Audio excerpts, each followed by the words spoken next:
Mais ce programme d'activité, on est arrivé à une phase où c'est à vous de jouer le rôle de mobilisateur. Yopougon a fait sa part. Yopougon a réussi son pari. Yopougon a réussi à mobiliser, selon la police, 47 000 personnes. Est-ce que vous serez capable de relever le défi de Yopougon? Est-ce que vous serez capable de faire mieux que Yopougon?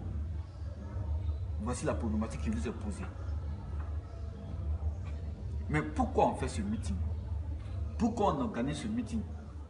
Voyez-vous, pour ceux qui sont plus observateurs de l'actualité sociopolitique, avant qu'on ne fasse le meeting de Yopougon, le pouvoir à Alassane Dramane Ouattara ne reconnaissait même pas le fait qu'il y ait des prisonniers politiques en Côte d'Ivoire.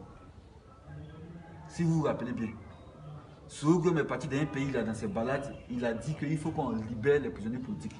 Il y a Touré Mamadou qui est ministre d'Alassane Ouattara, qui est porte-parole du RDR, qui a répliqué pour dire qu'il n'y a pas de prisonniers politiques en Côte d'Ivoire. Donc avant même le meeting, il n'y avait pas de prisonniers politiques en Côte d'Ivoire. Avant le meeting, lorsqu'on a parlé de la réforme de la CEI, Aoussou Jano, au nom du gouvernement ivoirien, a écrit aux partis politiques d'opposition pour dire que cette CEI-là est conforme à nos lois, cette CEI-là est l'objet d'un consensus et qu'il ne fallait pas changer cette CEI qui pour le gouvernement était une bonne CEI. Ça c'était avant notre meeting. Et lorsqu'on va dans la chancellerie, lorsqu'on active les associations, les structures chargées des droits de l'homme, les gens disent, ben oui, on a compris, tout ce que vous dites, on a compris. Mais rien ne dit que le peuple ivoirien est derrière vous. Rien ne dit que le peuple ivoirien est d'accord avec vos revendications. Rien ne permet de jauger le fait que vous êtes porteur des attentes et des aspirations du peuple ivoirien. C'était un appel à démontrer que nous incarnons ou bien nous parlons au nom du peuple ivoirien. Voici comment on a lancé le meeting du 28 juillet 2018. Ce meeting a été un test. Ce meeting a été un test dont l'objectif était de démontrer que nous parlons au nom du peuple.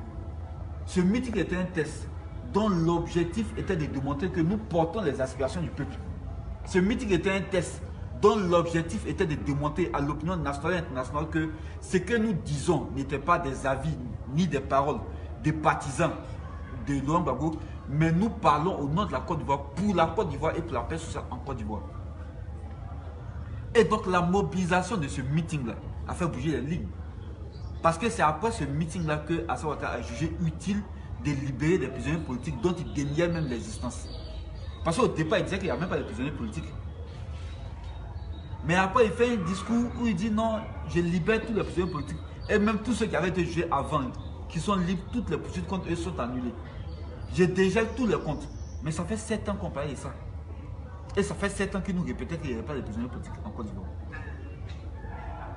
Mais lorsqu'on a lancé un grand meeting, lorsqu'on a lancé une grande activité à Yopougon, et que cette activité a été ponctuée de succès, ça l'a obligé, avec les différentes pressions qu'il a reçues, de libérer Simon Gbagbo. Ça l'a obligé, avec les différentes pressions qu'il a reçues, de libérer tous les prisonniers politiques et d'opinion en Côte d'Ivoire. Donc cette libération, ces libérations-là ne sont pas le fait de la bonté de Alassane Ouattara, parce que ça fait 7 ans qu'il est au pouvoir, ça fait 7 ans qu'il détenait les gens, et s'il voulait les libérer, il aurait pu le faire avant. Mais cette libération, c'est parce qu'on a essayé d'opprimer le FPI. On a essayé d'oppresser le FPI. On a essayé de faire disparaître le FPI. Et ça n'a pas marché. On a essayé d'étouffer nos voix. On a essayé d'éteindre nos revendications par la menace, par les intimidations, par les emprisonnements. On a essayé de vous faire oublier que Laurent Gbagbo est quelqu'un que vous aimez. Mais c'est parce que vous avez refusé de céder au caprice d'Alassane Ouattara qu'aujourd'hui il a été obligé de libérer les gens. Donc cette victoire, c'est votre victoire. C'est pourquoi quand nous sommes là et qu'on ne vous sent pas assez mobilisé, nous avons un peu mal parce qu'on a l'impression que vous minimisez votre capacité d'influencer la vie politique dans votre pays. C'est vous qui décidez. C'est votre mobilisation qui décide, qui imprime la marche politique en Côte d'Ivoire. Si votre mobilisation faiblit, vos revendications ne sont pas prises en compte. Mais si vos mobilisations vont en s'agrandissant, vos revendications seront obligées d'être prises en compte. C'est le jeu démocratique, c'est comme ça que ça marche. Plus vous êtes nombreux, plus nous sommes nombreux, plus nous sommes déterminés, plus nous sommes dans l'action, les gens sont obligés de tenir compte de nous. Mais si nous sommes dans l'indolence, si nous sommes dans... Nous dormons sur nos lauriers, si nous dormons sur nos titres, si nous prenons nos titres de secrétaire de section, des membres du bureau exécutif national de la GFI pour nous balader au lieu de travailler, bien entendu, Alassane Ouattara, ça l'arrange. Et nous nous faisons complices indirectement de l'action de Ouattara qui mettait les gens en prison. Cette libération-là, c'est votre victoire.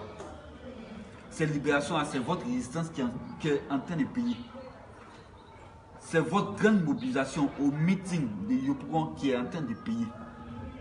Et qui a obligé Alassane Ouattara à libérer les prisonniers d'opinion, parmi lesquels Simon Gbagbo, qui a obligé Alassane Ouattara à annuler les poursuites contre ceux qui sont en exil, parmi lesquels Damna Picasse, et qui va obliger Alassane Ouattara à libérer les prisonniers militaires. Parce qu'il y a une chose que nous ne comprenons pas. Il y a eu une guerre en Côte d'Ivoire. Et la guerre, c'est des gens qui sont quittés au nord de la Côte d'Ivoire, du Burkina, du Mali, un peu partout, qui sont descendus à Abidjan pour enlever un pouvoir élu démocratiquement. Et ces gens-là, ils ont croisé en face d'eux des militaires qui sont formés, qui sont payés pour défendre la République quand elle est agressée. Les Dogo Blé, ils n'ont pas été militaires quand Gbagbo est venu au pouvoir. Ils étaient militaires avant que Gbagbo ne vienne au pouvoir. Les ABI, les CKCK, les Oku Modi, les Vagba Foussigno, c'est des gens qui étaient militaires avant l'arrivée au pouvoir de Laurent Gbagbo. Un militaire, c'est celui qu'on forme, qu'on paye pour défendre la République quand elle est attaquée. Mais quand Sogum et ses amis attaquent le régime, mais eux, ils font leur travail en devant le régime. Et il y a des ceux qui ont attaqué. Ils sont promus, ils sont responsabilisés, ils sont gradés, ils sont récompensés. Et ceux qui se sont défendus et qui ont défendu la République, c'est eux qui sont en prison. Ça, c'est pas quelque chose d'acceptable. C'est pas quelque chose d'acceptable. C'est pourquoi, à ce meeting d'Anono, nous allons exhorter le chef de l'État à aller plus loin, à vaincre sa peur, à vaincre sa crainte des militaires ivoiriens. Il doit aller plus loin. Tu ne peux pas amener les politiques qui donnent des ordres aux militaires et maintenir en prison les militaires qui ont obéi aux autres. Ce n'est pas possible. C'est un non-sens. C'est vrai qu'on est habitué au non-sens venant de Alassane Ouattara, mais quand même, cette fois-ci, il faut qu'il soit un peu plus cohérent. Il faut qu'il soit un peu plus cohérent. Il faut qu'il se mette un tant soit peu dans la peau d'un chef d'État. Un chef d'État, il ne divise pas. Et en 2002, il y a eu une attaque la même nuit. Boga Doudou meurt, Gueye Robert meurt. Mais quand Ouattara vient au pouvoir, il organise un procès pour juger ceux qui, d'après lui, ont tué Gueye Robert. Mais il ne pense pas organiser un procès pour ceux qui ont tué Boga Doudou. Parce que même les morts, il les divise. Même les morts, il les divise. Le même jour, il y a 2 morts. Sinon, il y a 300 morts. Mais on organise un procès pour un seul mort. Non, mais il faut qu'il se départisse de son manteau de chef de clan et qu'il endosse celui de chef de l'État. On ne l'a pas voté, il n'a pas créé d'élection, mais les circonstances aidant celui qui est chef de l'État. Donc, il est obligé d'être juste dans ce qu'il fait. Il est obligé d'être cohérent dans ce qu'il fait et il est obligé de privilégier la cohésion nationale dans tous les pas qu'il pose. Et en libérant les politiques et en mettant les militaires en prison, il met les militaires et les politiques en palabre. C'est l'objectif visé. C'est l'objectif visé. Il intimide les autres militaires qui sont dehors. Mais on ne peut pas bâtir une nation, on ne peut pas construire un pays, on ne peut pas entamer un développement en catégorisant les Ivoiriens. Il y a eu une seule guerre. Il y a eu une seule guerre. Et cette guerre-là opposait des assaillants commandés par Soglo et les défenseurs de la République qui étaient commandés par Dogo Blé et autres. Et si les hommes politiques qui ont donné des ordres sont libérés, les militaires doivent être libérés. Pour nous, ce n'est pas négociable. S'il y a amnistie pour Simon Gbagbo, il faut qu'il y ait amnistie pour Dogo Play. Pour nous, ce n'est pas négociable.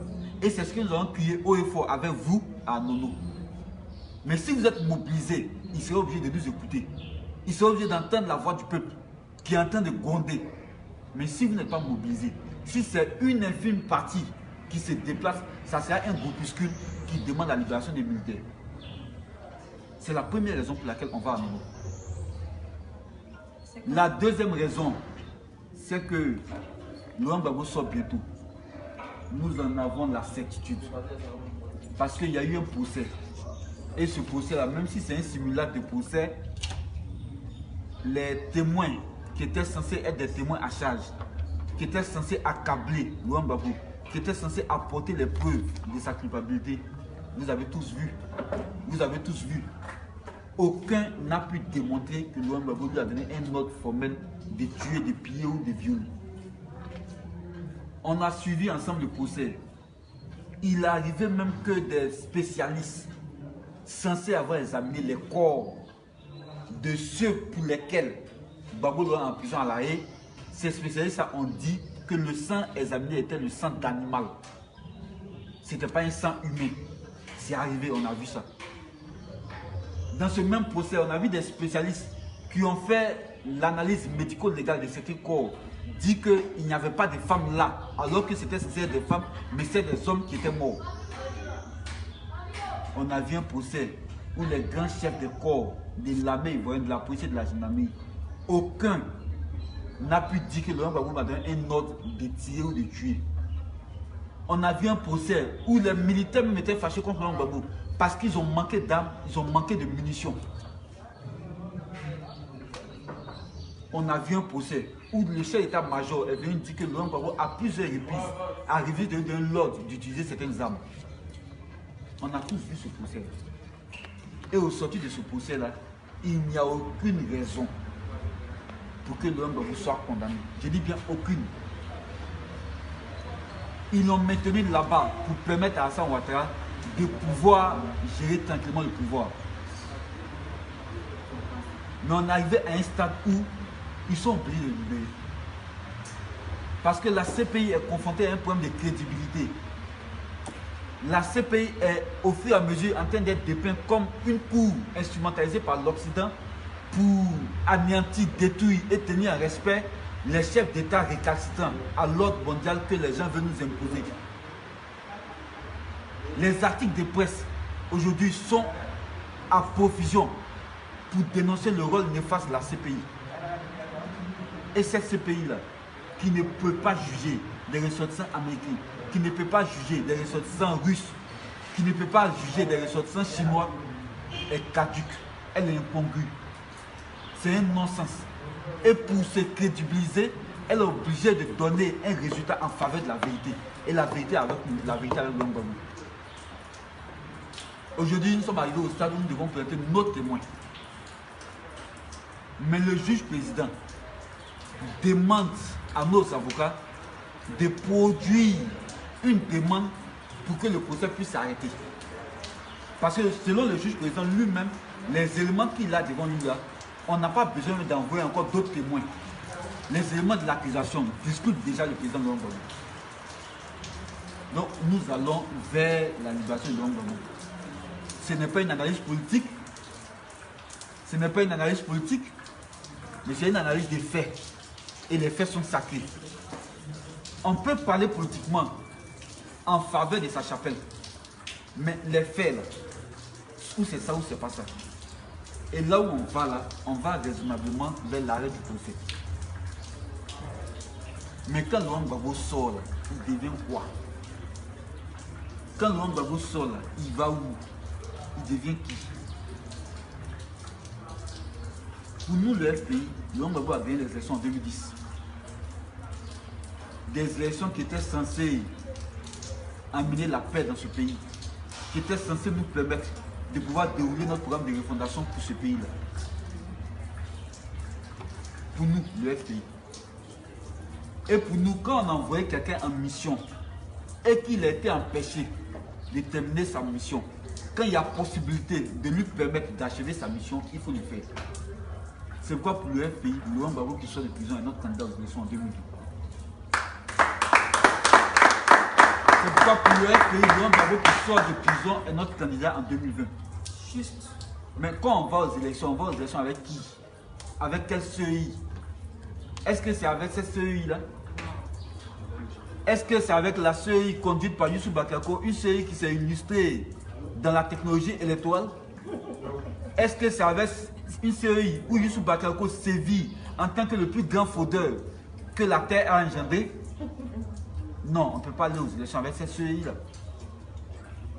Quand nous, on était au pouvoir, pour rassurer l'opposition, on leur a donné la majorité à la CEI. Parce qu'on a pensé naïvement que les élections, c'est un contrat entre un homme et un peuple. On n'a pas imaginé sur l'instant qu'ils pouvaient frauder jusqu'à là. Et quand on a vu leur capacité de nuisance après de la CEI, on ne peut plus s'amuser avec ce problème de la CEI là. On ne peut plus s'amuser avec la problématique de la CEI. Parce que c'est par là que le mal est rentré dans ce pays. Les 3000 morts dont on parle, c'est par la CEI. Parce que Youssou Bakayoko était dans son bureau ici, non loin d'ici. On lui a tendu le micro. Monsieur Bakayoko, dans 30 minutes, vous êtes folklore. Vous dites quoi? Non, il n'est pas encore minuit. Mais quand tu dis qu'il n'est pas encore minuit, on s'attend raisonnablement à avoir des résultats. Minuit arrive, tu te vois incapable de programmer des résultats. Tu transmets toi-même les dossiers au Conseil constitutionnel en écrivant pour dire, nous, CEI, on n'a pas été capable de s'entendre sur les résultats. Donc, Conseil constitutionnel, d'ailleurs, même comme c'est vous qui êtes chargé de trancher, comme c'est vous qui êtes chargé de valider le processus électoral, on vous donne ça, régler ce problème. Mais nous, on n'a pas pu s'entendre. Normalement, toi, tu ne dois plus parler des résultats. Normalement, tu ne dois plus parler des résultats. Mais quand le lendemain, tu cours, tu vas dans l'état-major des campagnes d'un candidat, tu vas dans son QG de campagne pour proclamer des résultats, donnant ce candidat vainqueur, cher ami, on ne peut plus jamais, souscrire à une opération électorale où tu es devant. Plus jamais. Tu as démontré que tu es un grand menteur. Tu as démontré que tu es un grand fraudeur et un grand pécheur. Et on ne peut pas te faire confiance. On ne peut jamais, je dis bien jamais, en tout cas le FPI que nous on voit là, le FPI dans lequel nous on est là, on ne peut jamais aller à des élections si Youssou Bakayoko est à la tête de la CEI. Mieux, même si Youssou Bakayoko est dans la CEI qui n'est même pas à la tête, le fait de ressentir des envies de la CEI est un point pour nous. C'est un point pour nous. C'est pourquoi quand on parle d'enrôlement, et c'est Youssou Bakayoko qui convoque ça, et on ne va pas, et puis les gens disent qu'on est boycotté, on est choqué parce qu'eux-mêmes ils vont faire enrôlement. Ça nous choque. Ça nous choque. La loi dit, le président de la CEI, là, il est désigné pour 6 ans non renouvelables. Bakayoko, là, il était mis en 2010. Son mandat est terminé en 2016. On dit non renouvelable. Je ne sais pas pourquoi le RD a un problème avec les lois. Tout ce qui est loi gêne. Tout ce qui est règle, ça les gêne. Ils sont encore dans l'état primaire, dans l'état de nature, où l'homme était un loup pour l'homme. Pour eux, tout doit se résumer au passage en force. Pour eux, tout doit se résumer au rapport de force. Pour eux, tout doit se résumer à la violence. Mais non, nous sommes en 2018. Nous sommes en 2018. Et les lois existent. C'est eux qui parlent de vivre ensemble. Mais comment on va vivre ensemble si le BT, l'Adjoukou, le Maouka, le Djimini cohabitent ensemble? Comment on vit ensemble s'il n'y a pas de loi qui régissent nos rapports? Parce que moi, je viens avec mes traditions. Lui, il vient en tant que BT avec ses traditions. Les autres viennent avec leurs traditions. C'est sur quelle base, sur quel socle nous allons vivre ensemble? Mais c'est sur le socle de la loi. La loi, c'est ce qui nous réunit. Quels que soient nos âges, nos ethnies, nos origines, nos cultures. La loi permet de pacifier nos rapports. La loi garantit la paix sociale. Sans loi, il n'y a pas d'État. Sans loi, il n'y a pas de pays. Et cette loi-là dit que Youssou Bakayoko, depuis 2016, il n'est plus habilité à conduire une opération électorale. Bon, qu'est-ce qu'il fait là? Si ce n'est qu'on prépare une tricherie encore plus grande. Qu'est-ce qu'il fait là? Si ce n'est que parce que c'est un expert en fraude et ils n'ont pas encore trouvé un autre expert qui va faire ce qu'il a pu faire, non, il faut le maintenir là. C'est ce que je me dis. Parce que rien ne permet ce que Hassan Ouattara est en train de faire à travers Youssouf Bakayoko. Il y a beaucoup de gens, ouais, derrière eux tous c'est des fraudeurs. Tu peux chercher un autre fraudeur pour le mettre là, au moins pour faire semblant. Mais Youssouf Bakayoko, c'est l'expert. C'est le plus grand fraudeur de la terre. Donc ils ont regardé, ils ont cherché, ils n'ont pas vu un autre fraudeur. Donc il faut le maintenir là, même si c'est anticonstitutionnel. Même si c'est illégal, il faut le maintenir là. Et pour nous qui voulons aller aux élections, pour nous qui avons notre candidat, qui est le meilleur des candidats, pour nous qui avons notre projet de société, pour nous qui avons notre programme de gouvernement, pour nous qui avons notre jeunesse, pour nous qui avons vous, nos militants bien formés, il est temps d'aller aux élections. Donc nous demandons à Ouattara, nous allons demander à Ouattara le 15 septembre, amuse-toi à organiser des élections propres et tu vas voir. Que Ouattara soit candidat ou pas, ça ne nous gêne pas. Ça ne nous gêne pas. Ça ne nous gêne pas. La seule chose que nous demandons, c'est des conditions d'élection fiables. Sans un fraudeur à la tête de la CEI. Et au-delà de la personne de Youssouf Bakayoko, qui est vrai, sa personne est problématique, mais au-delà de ça, il faut réformer la CEI en profondeur. Et le FPI a fait des propositions. Il y a deux camps qui se sont affrontés.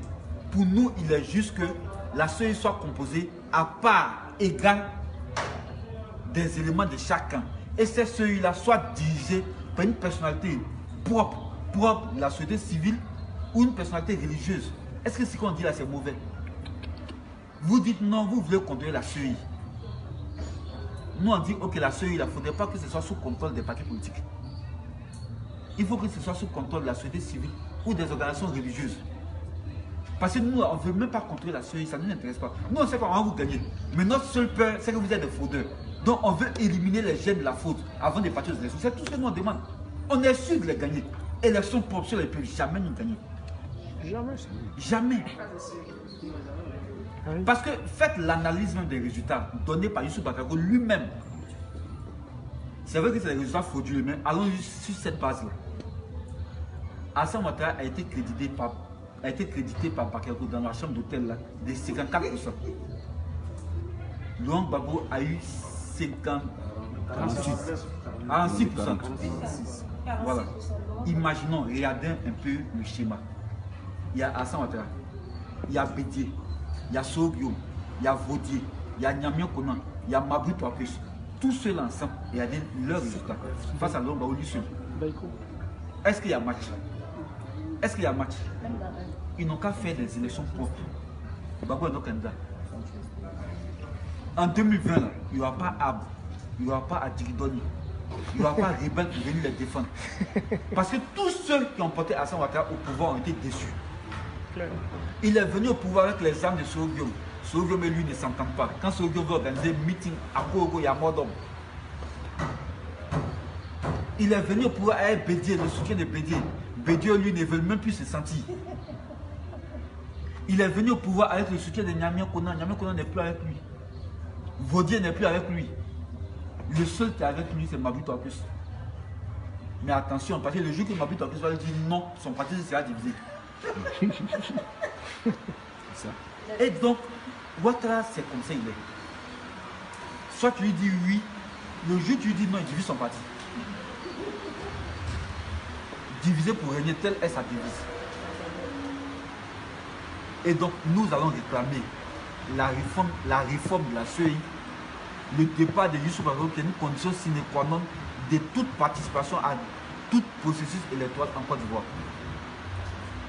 Voici la deuxième raison. Après la libération des militaires que nous avons exigé. La troisième raison, c'est de jauger notre capacité de mobilisation. Parce que le temps où on faisait la politique dans les salles est terminé. Il reste 2 ans à Hassan Ouattara. Si vous connaissez des gens qui travaillent à Hassan Ouattara, dites-leur, si vous les voyez dans les rues, il vous reste 2 ans. Économisez votre argent. On ne va pas vous mettre en prison, on ne va pas geler vos comptes, mais on va vous chasser du pouvoir. On ne va pas vous mettre en prison, on ne va pas geler vos comptes. Vous n'avez même pas là en exil. Parce qu'il faut que vous soyez là. On va vous montrer comment gérer un pays sans mettre les gens en prison. Comment gérer un pays sans mentir. Comment gérer un pays sans inventer des chiffres de croissance. Et regardez quand ils sont arrivés au pouvoir. Le kilogramme de viande qu'on vendait à 1300, aujourd'hui on le vend à 2500. Le lait a augmenté, l'huile a augmenté, le gaz a augmenté, l'inscription à l'université a augmenté. Tout a augmenté. Quand Alassane Ouattara est venu au pouvoir, sa première mesure était de rénover la MACA.